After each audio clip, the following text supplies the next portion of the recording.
పాతికేళ్లకి ఏ కుర్రోడైనా ఏం చేస్తాడు? మహా అయితే 4-5 అంకెల శాలరీని డ్రా చేస్తా ఉంటాడు.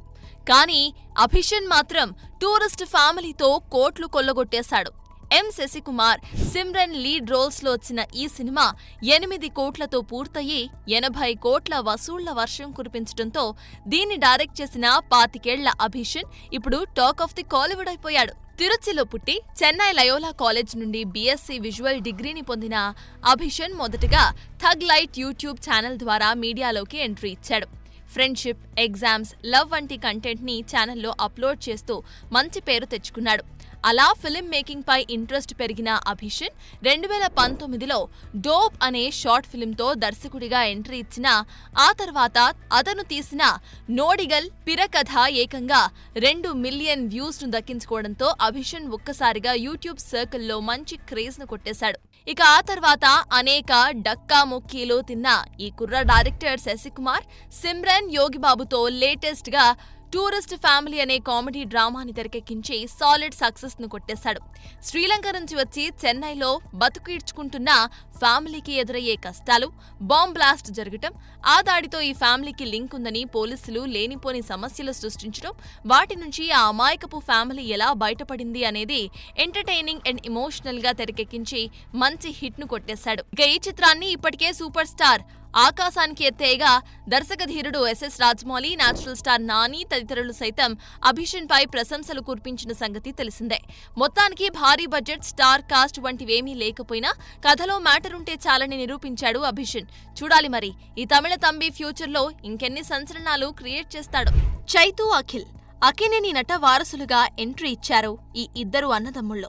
అయితే వీరిలో చైతూ చాలా కాలం డిజాస్టర్స్ ని ఫేస్ చేసి ఎట్టకేలకి తండేల్తో సక్సెస్ చూసిన సంగతి తెలిసిందే. ఇక ప్రస్తుతం కార్తిక్, దండు కాంబోలో సినిమా చేస్తున్న చైతూ తన తరువాతి సినిమాని కూడా లైన్లో పెడుతున్నాడట. ఈ క్రమంలోనే తన 25వ చిత్రం ల్యాండ్ మార్క్ గా నిలిచిపోయేందుకు ప్లాన్ చేస్తున్నాడట చైతూ. ఇందుకోసం తనకి మజిలీ లాంటి మెమరబుల్ మూవీని ఇచ్చిన శివ నిర్వాణ దర్శకత్వంలో మరో సినిమాకి గ్రీన్ సిగ్నల్ ఇచ్చినట్టు సమాచారం. ఇక మైత్రి మూవీ మేకర్స్ నిర్మిస్తున్న ఈ సినిమాలో రుక్మిణి వసంత్ నటించే అవకాశం ఉన్నట్టుగా ఫిల్మ్ సర్కిల్స్ లో వార్తలు వినిపిస్తున్నాయి. ఇక ఇదిలా ఉంటే తమ్ముడు అఖిల్ పరిస్థితి మరీ దారుణం. ఇప్పటికే ఇది నా సాలిడ్ సక్సెస్ అని చెప్పుకోలేని పరిస్థితి తనది. అందుకే తన ఆశలన్నీ కూడా లెనిన్ పైనే పెట్టుకున్నాడు. వినరో భాగ్యము విష్ణు కథ ఫేమ్ మురళీ కిషోర్, అబ్బూరు దర్శకత్వం వహిస్తున్న సినిమా ఇది. శ్రీలీల కథానాయిక. రాయలసీమ నేపథ్యంలో సాగే కథ ఇది. అయితే ఇదో పరువు హత్య నేపథ్యంలో సాగే కథ అని, అంతర్లీనంగా ఆలయానికి సంబంధించిన కథ ఉంటుందని సమాచారం. చూడాలి మరి ఈ 2 లేయర్స్ ని డైరెక్టర్ ఎలా బ్లెండ్ చేశాడో. ఇక ఈ సినిమాలో అఖిల్ కి ఫాదర్ గా నాగ్ నటిస్తున్నాడన్న వార్త వచ్చినా మేకర్స్ ఇంకా ఎలాంటి క్లారిటీ ఇవ్వలేదు. మొత్తానికి అన్నదమ్ముళ్ళు ఇలా నంబర్ గేమ్ లో నిలబడేందుకు బాగానే కష్టపడుతున్నారన్నమాట. తన కెరియర్ లో సక్సెస్ కంటే ఫెయిల్యూర్స్ నే ఎక్కువ చూసిన మరో యంగ్ హీరో నితిన్. తాజా చిత్రం రాబిన్ హుడ్ కూడా బాక్స్ ఆఫీస్ ముందు కలెక్షన్లను కొల్లగొట్టలేకపోయింది. బలగం ఫేమ్ వేణు దర్శకత్వంలో ఎల్లమ్మ చిత్రంలో నితిన్ నటించబోతున్నారంటూ వార్తలొస్తున్నాయి. మరి ఆ ఎల్లమ్మైనా నితిన్ కెరీర్ ను గాడిన పెట్టి విజయాన్ని అందిస్తుందేమో చూడాలి. ఎక్కడికి పోతావు చిన్నవాడతో మంచి హిట్ అందుకున్న నిఖిల్ కార్తికేయ చిత్రంతో హీరోగా నిలదొక్కున్నారు. అయితే ఆ చిత్రానికి సీక్వెల్ గా వచ్చిన కార్తికేయ 2 పాన్ ఇండియా స్థాయిలో మంచి సక్సెస్ ను అందించిన ఆ తర్వాత నిఖిల్ కెరీర్ పూర్తిగా గాడి తప్పింది. ఇక ఇప్పుడు స్వయంభూ మూవీతో తన అదృష్టాన్ని పరీక్షించుకోనున్నారు హీరో నిఖిల్. మెల్లిగా థియేటర్స్ ని మింగేసిన ఈ డిజిటల్ ప్లాట్ఫామ్స్ డామినేషన్ మామూలుగా లేదు. వీళ్ళు ఎప్పుడు చెబితే అప్పుడు రిలీజ్ చేయాలి. సినిమా పోతే ఎంతిస్తే అంత తీసుకోవాలి. ఇలా ఫిల్మ్ మేకర్స్ ని గుప్పిట్లో పెట్టుకోవాలని చూస్తున్న స్ట్రీమింగ్ యాప్స్ పై మెల్లిగా తిరుగుబాటు జెండా ఎగరవేస్తున్నారు స్టార్ హీరోస్. ఈ క్రమంలోనే కన్నప్ప సినిమాని రిజల్ట్ తో సంబంధం లేకుండా అవుట్ రైట్ గా కొనేస్తామని ఫ్యాన్సీ రేట్ ఆఫర్ చేసినా అది నాకు సరిపోదంటూ రిజెక్ట్ చేశాడంట మంచు విష్ణు. రిలీజ్ అయ్యాక సినిమానే మాట్లాడుతుందని, అప్పుడు ఇంతకు మించి రేట్ ఆఫర్ చేస్తారన్న విష్ణు డేర్నెస్ చూస్తూ ఉంటే మెచ్చుకోవాల్సిందే. ఈ డెసిషన్ స్ట్రీమింగ్ యాప్స్ కి కాస్త మింగుడు పడనిదే. ఫ్యాన్సీ రేట్ ఆఫర్ చేసినా విష్ణు టెంప్ట్ కాకపోవటం, మీరే వెతుక్కుంటూ వస్తారని చెప్పటం ఇప్పుడు ఓటీటీలకి డైజెస్ట్ కాలేకపోతుంది. సినిమా కథలని ఎక్కడా రివీల్ చేయకుండా చాలా పకడ్బందీగా ప్లాన్ చేస్తూ ఉంటారు మేకర్స్.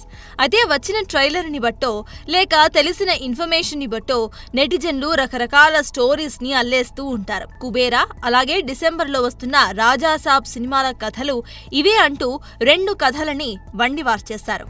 కుబేరా కథ విషయానికి వస్తే, వేల కోట్ల అధిపతి అయిన జిమ్ సర్ఫ్ తన బ్లాక్ మనీని దాచిపెట్టేందుకు చార్టెడ్ అకౌంటెంట్ నాగార్జునాని నియమించుకుంటాడట. ఎన్నో ఏళ్లుగా ఎంతో మంది ధనికులు బ్లాక్ మనీని తెలివిగా మేనేజ్ చేస్తూ వచ్చిన నాగ్ ఎవరూ లేని బిచ్చగాలను ఎంచుకుని వారితో బ్లాక్ మనీ భద్రపరుస్తూ ఉంటాడట. అలాగే నాగ్ ధనుష్ని ఎరగా వాడి జిమ్ సర్బ్ బ్లాక్ మనీ నుంచి 100 కోట్లను కొట్టేయాలని ప్లాన్ వేశాడట. అయితే అనుకోకుండా ఆ డబ్బు రష్మికకి దొరకటంతో కథ మలుపులు తిరుగుతుందట. మరి చివరికి నాగ్ పన్నాగం పండిందా? ధనుష్కి నిజం తెలిసిందా? రష్మిక ఆ డబ్బులను ఎలా దాచిపెట్టింది అన్నదే కుబేరా స్టోరీ అంటూ సర్క్యులేట్ చేస్తున్నారు సోషల్ మీడియా వారియర్స్. ఇక రాజాసాబ్ విషయానికి వస్తే, ఫైనాన్షియల్ గా ఇబ్బందులు పడుతున్న రాజా తాను ఓ కోటకి వారసుడు అని తెలుస్తుంది. అప్పటికే ఒక హీరోయిన్ తో లవ్ లో ఉండగా కోటలోకి వెళ్లిన తర్వాత నిధుల కోసమే వచ్చిన మరో హీరోయిన్ కలుస్తుందట. అలా కోట దగ్గరే జమీందారుల వారసురాలిగా మరో హీరోయిన్ సైతం ఎంట్రీ ఇస్తుందట. ఇక ఫ్లాష్ బ్యాక్ లో ప్రభాస్ తాత అయిన రాజాసాబ్ ఆస్తినంతా కూడా తానే అనుభవించాలి అన్న కోరికతో సంజయ్ దత్ రాజాసాబ్ ని నమ్మించి చంపేస్తాడట. పగ ప్రతీకారంతో రాజాసాబ్ ఆ కోటలోనే దయ్యమై తిరుగుతూ ఉంటాడట. చివరికి క్లైమాక్స్ ఫైట్ లో సంజయ్ దత్ దెబ్బకి ప్రభాస్ పడిపోతే రాజాసాబ్ తాత అతడి శరీరంలోకి ప్రవేశించి సంజుని చంపేస్తాడట. ఈ 2 సినిమాల కథలు ఇవే అంటూ తెగ సర్క్యులేట్ చేస్తున్నారు నెటిజన్లు. చూడాలి మరి నిజంగా ఆ కథలు అవేనా లేక గాసిప్స్ కే పరిమితమా అని. శేఖర్ కమ్ముల, ఆనంద్, హ్యాపీ డేస్, గోదావరి, ఫిదా లాంటి సినిమాలతో టాలెంటెడ్ గా పేరు తెచ్చుకున్న ఈ సెన్సిబుల్ డైరెక్టర్ లేటెస్ట్ గా తెరకెక్కించిన సినిమా కుబేరా. ధనుష్, నాగ్, రష్మిక లీడ్ రోల్స్ లో చేసిన ఈ సినిమా ఈ రోజు థియేటర్లోకి వచ్చిన విషయం తెలిసిందే. మరి భారీ అంచనాలతో రిలీజ్ అయిన ఈ సినిమా కథా కమామిషు ఏంటో ఓసారి చూసేద్దాం. అత్యంత ధనవంతుడికి, ఏమీ లేని పేదవాడికి మధ్య జరిగే పోరాటమే కుబేరా చిత్రం. వేరువేరు వ్యాపారాల ద్వారా వేల కోట్ల రూపాయలు సంపాదించిన బిజినెస్ మెన్ తన సంపద మరింత పెరగాలన్న ఆలోచనతో దీపక్ సహాయంతో ఒక కుట్ర చేస్తాడు. సిబిఐ ఆఫీసర్గా పనిచేస్తోన్న దీపక్ ఒక లక్ష్యం కొరకు కొంతమంది బిచ్చగాళ్లను రిక్రూట్ చేసుకోగా వాళ్లలో దేవా కూడా ఒకడు. అయితే దేవా చేసిన ఒక పని వల్ల దీపక్కి సమస్యలు ఎదురవుతాయి. మరి దేవా దీపక్కు ఎలాంటి గుణపాఠం నేర్పాడు? ఒక స్కాండల్లో భాగమైన దీపక్ బిచ్చగాళ్లను రిక్రూట్ చేసుకోవడం వెనుక కారణమేంటి? చివరకు కథ ఎలాంటి మలుపులు తిరిగింది అన్న ప్రశ్నలకు సమాధానమే ఈ కుబేరా సినిమా. ముందుగా ఈ సినిమాలో ధనుష్ చేసిన పర్ఫార్మెన్స్ గురించి మాట్లాడుకోవాలి. తన డైలాగ్స్, నటన టాప్ నాచ్ అనిపించేలా మెప్పించింది. ఒక దశలో ఈ రోల్ కి తను తప్ప మరెవ్వరూ సూట్ కారేమో అనిపించిందంటే ధనుష్ ఏ రేంజ్ లో అద్దరుకొట్టాడో అర్థమవుతోంది. ఇక నాగార్జున ఇదివరకు చేసిన రోల్స్ లో పోల్చితే కంప్లీట్ గా సటిల్డ్ పర్ఫార్మెన్స్ తో ఆకట్టుకోగా కొన్ని సీన్స్ లో సాలిడ్ యాక్టింగ్ తో మెప్పించాడు. ఇక రష్మిక ఉన్న చిన్న రోల్లో ఆకట్టుకోగా జిమ్ సర్బ్స్ విలనిజం కూడా బాగా మెప్పించిందనే చెప్పాలి. ఇక సినిమాకి మరో హీరో దేవిశ్రీ ప్రసాద్. తన మ్యూజిక్, బ్యాక్గ్రౌండ్ స్కోర్ ఒకప్పటి వింటేజ్ దేవిశ్రీ ప్రసాద్ గుర్తు చేసిందనే చెప్పాలి. కొన్ని సీన్స్ స్లో అయినా తన బ్యాక్గ్రౌండ్ స్కోర్ తో ఎలివేట్ చేశాడు దేవి.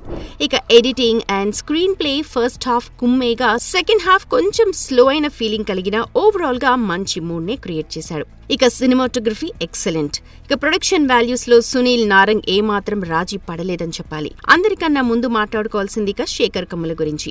మరోసారి తన సెన్సిబిలిటీస్ కి పదును పెడితే ఎలాంటి కథని డెలివర్ చేయగలడో ప్రూవ్ చేశాడు. ముఖ్యంగా మంచి స్టోరీకి ఎమోషన్స్ ని మిక్స్ చేసి సరైన రిజల్ట్ ని రాబట్టాడు. అయితే సినిమా లెంత్ కాస్త ఎక్కువగా ఉండటం, ఇంకొన్ని చోట్ల డ్రాగ్ ఆన్ అయిన ఫీలింగ్ తప్పితే కుబేరా ఎక్కడా అంచనాలను తప్పలేదని చెప్పాలి. అయితే ఎడిటర్ ఇంకొంచెం కథకి కత్తెరకి పంచెప్పుడుంటే రెస్పాన్స్ ఇంకాస్త సాలిడ్ గా ఉండేది. ఈ ఇయర్ ఇప్పటి వరకు వచ్చిన బెస్ట్ మూవీస్ లో ఇది నిలిచిపోతుందని చెప్పొచ్చు. చూడాలి, మంచి కథలు రావట్లేదన్న ఆడియన్స్ ఈ సినిమాకి మరి ఏ రకమైన సక్సెస్ అందిస్తారు. సాగిస్తారు. 8 వసంతాల కథ విషయానికి వస్తే, శుద్ధి అయోధ్య, వరుణ్ అనే ఇద్దరి జీవితంలో జరిగిన 8 వసంతాల కథ ఇది. శుద్ధి అయోధ్య తన తండ్రి చనిపోయిన బాధలో ఉండగా ఆ బాధ నుంచి బయటపడటం కోసం రచయిత్రిగా మారుతుంది. మార్షల్ ఆర్ట్స్ లో కూడా ఆమె ప్రావీణ్యం సంపాదిస్తుంది. ఇండియాలో ఉన్న ఆస్తులు అమ్మడం కోసం ఊటీ వచ్చిన వరుణ్ శుద్ధితో ప్రేమలో పడతాడు. అతని కేరింగ్ చూసి శుద్ధి కూడా అతన్ని ఇష్టపడుతుంది. అప్పటి వరకు తన ప్రపంచంలో తాను బతుకుతున్న శుద్ధిని ప్రేమలోకి దించుతాడు. చివరకు వరుణ్ తన స్వార్థాన్ని చూసుకుని శుద్ధిని నడి రోడ్డు మీద వదిలేసి వెళ్లిపోతాడు.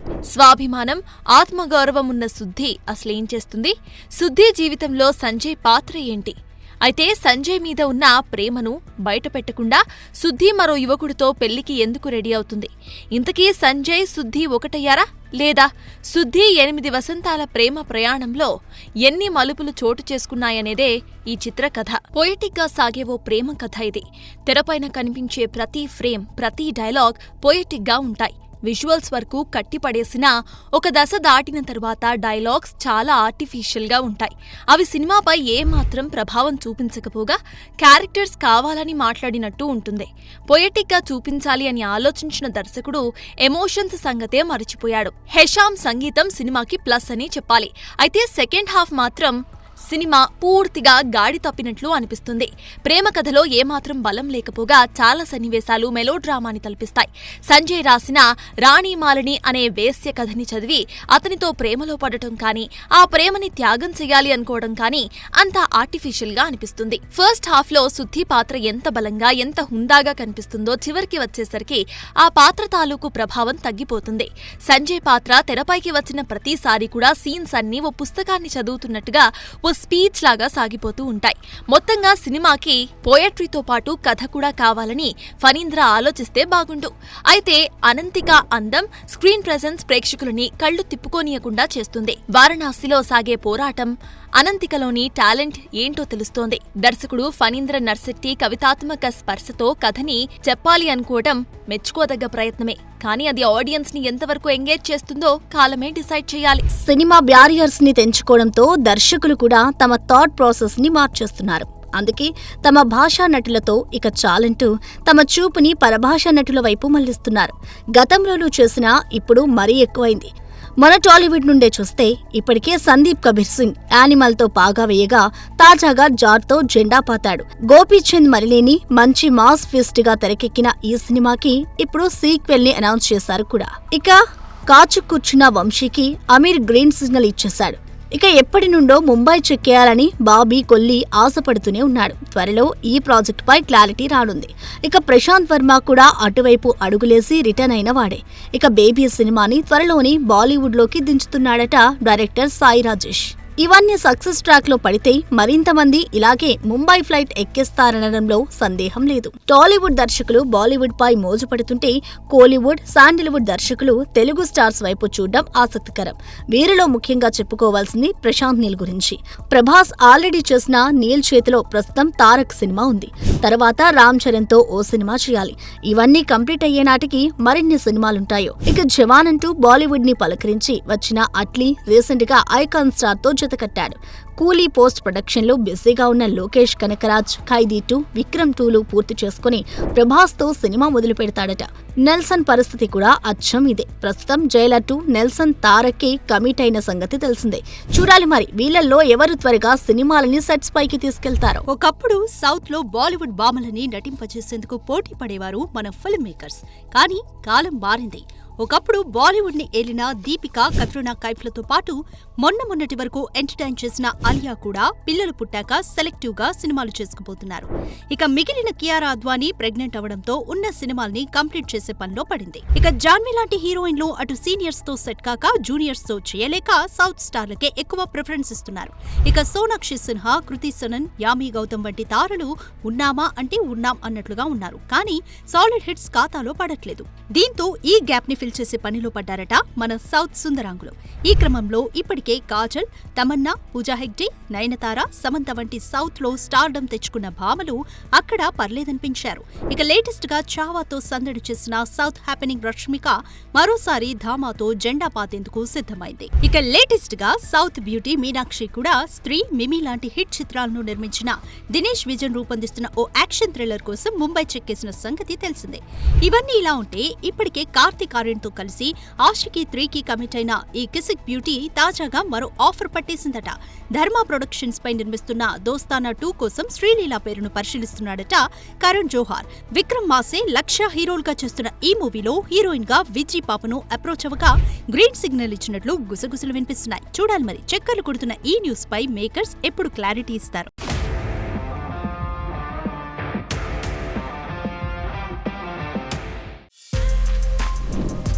For more videos like this, subscribe Big TV channel.